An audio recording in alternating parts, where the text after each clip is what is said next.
Merci, Monsieur le Président.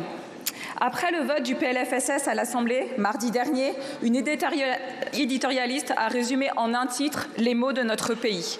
La sécurité sociale, cet octogénaire qui dévore ses petits-enfants. Jeudi 25 novembre, à cette même tribune, j'avais résumé ainsi la situation. La France est un vieux pays qui ne sait plus parler à sa jeunesse. Comment la sécurité sociale, pilier du modèle de la République sociale française, a pu-t-elle devenir un objet à ce point dévoyé ? La réalité est sous nos yeux, objectivée par les travaux récents de l'INSEE et de l'OCDE.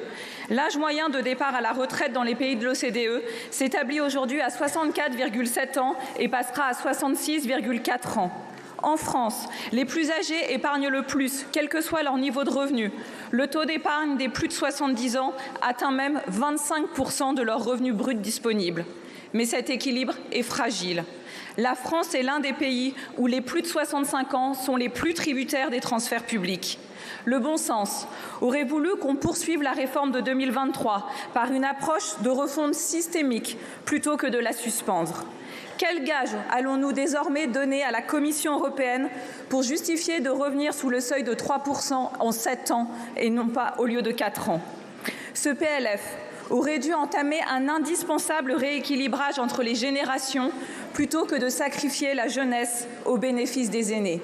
Et pourtant, si les dépenses sociales sont préservées au préjudice d'un déficit creusé de la sécurité sociale, les dépenses d'investissement comme l'éducation, la recherche ou la transition écologique sont mises à contribution. Un Français consacre aujourd'hui l'équivalent d'une semaine et demie de travail au paiement des intérêts de la dette. En l'absence d'ajustement, cela pourrait être le double dans 15 ans.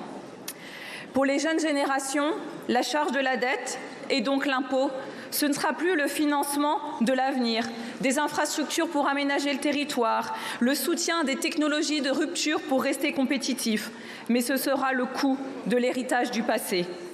Ce couple PLF-PLFSS que nous proposent les députés n'est pas neutre.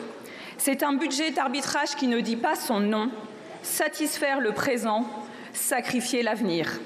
Ce modèle n'est pas celui du groupe Les Républicains, comme peuvent en attester plusieurs de nos amendements. Nous avons rejeté le report de la réforme des retraites. Nous sommes revenus sur certains abattements. Nous avons indexé uniquement les pensions les plus faibles. Nous n'avons pas modifié le barème de l'impôt, sauf pour les plus modestes. Ce sont des choix responsables. Face à ceux qui pensent, sur la gauche de cet hémicycle, que la situation n'est pas grave, car nous laissons à nos enfants un patrimoine plus important de la dette, car la fiscalité va nous offrir une échappatoire que nous avons essayé, au sein du groupe Les Républicains, tout au long de ces 3 semaines, de montrer qu'un autre modèle est possible en réformant l'État. Réduction de l'emploi public non régalien, regroupement des structures publiques, rationalisation de la politique des chèques ou des guichets. Nous n'avons pas toujours trouvé une majorité pour nous suivre dans cette démarche, c'est regrettable. Ne pensons pas que notre incapacité à réformer et à adapter l'intervention publique trouvera sa solution dans une hausse infinie des recettes. Les entreprises ou les ultra-riches ne pourront pas financer notre incurie collective, notamment car notre croissance est fragile, comme le rappelait en début de semaine un groupe de réflexion pourtant orienté à gauche. Là encore, la réalité est sous nos yeux, objectivée. Vendredi, un quotidien titré en une « Chef d'entreprise, la tentation de l'exil ». Mardi, le Métis publiait son 18e baromètre du financement des ETI. Les résultats ne prêtent guère à l'optimisme. L'impôt finance le présent, seule la croissance finance l'avenir. Alors, dans quelques heures, au motif de ne pas contribuer à l'instabilité, on voudra nous enjoindre non pas au compromis, mais à la compromission.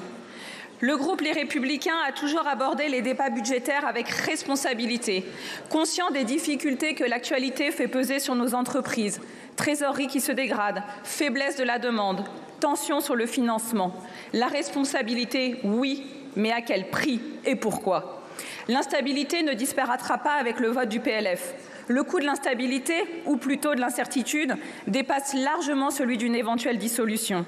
L'incertitude, c'est aussi l'incapacité des acteurs privés à anticiper les niveaux de demande, les coûts de production, la fiscalité à venir ou encore les taux directeurs. Dans un tel contexte, Qui peut sérieusement dire que la feuille de route qui se dessine est suffisamment cohérente et claire pour les années à venir? L'incertitude, c'est aussi l'absence de cap du gouvernement. Doit-on comprendre, comme le suggérait le rapporteur général tout à l'heure, qu'il a déjà abandonné son objectif de déficit révisé à 5%, alors que nous nous étions engagés en avril auprès de la Commission européenne à 4,6%? C'est animé par la conviction que seule la croissance économique permettra d'offrir un avenir à notre jeunesse et de préparer les transitions que le groupe Les Républicains a contribué au débat budgétaire. Plus que jamais, nous avons conscience de l'impératif de sortir notre pays du cercle vicieux où l'on compense la faible croissance par une hausse de la fiscalité pour continuer à financer notre modèle social sans le réformer. Nous voterons donc en responsabilité le projet de loi de finances cet après-midi. Mais c'est dans ce même esprit que nous participerons aux travaux de la commission mixte paritaire. Nous aurons toujours à l'esprit que chaque impôt sans réforme est une dette morale transmise aux jeunes générations. Nous ne pourrons pas apporter nos voix à une CMP qui viendrait mettre trop fortement à contribution les collectivités locales. Elles ne sont pas responsables de notre endettement chronique, elles soutiennent l'économie par leurs investissements. Une CMP qui viendrait augmenter la pression fiscale.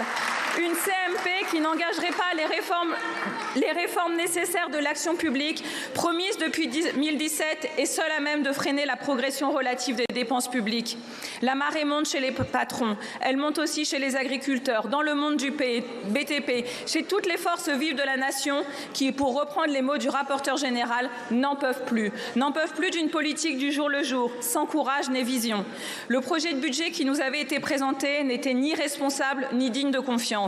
Être responsable, Madame la Ministre, Monsieur le Ministre, c'est refuser l'impôt. Réformer plutôt que taxer, voilà ce que signifie gouverner.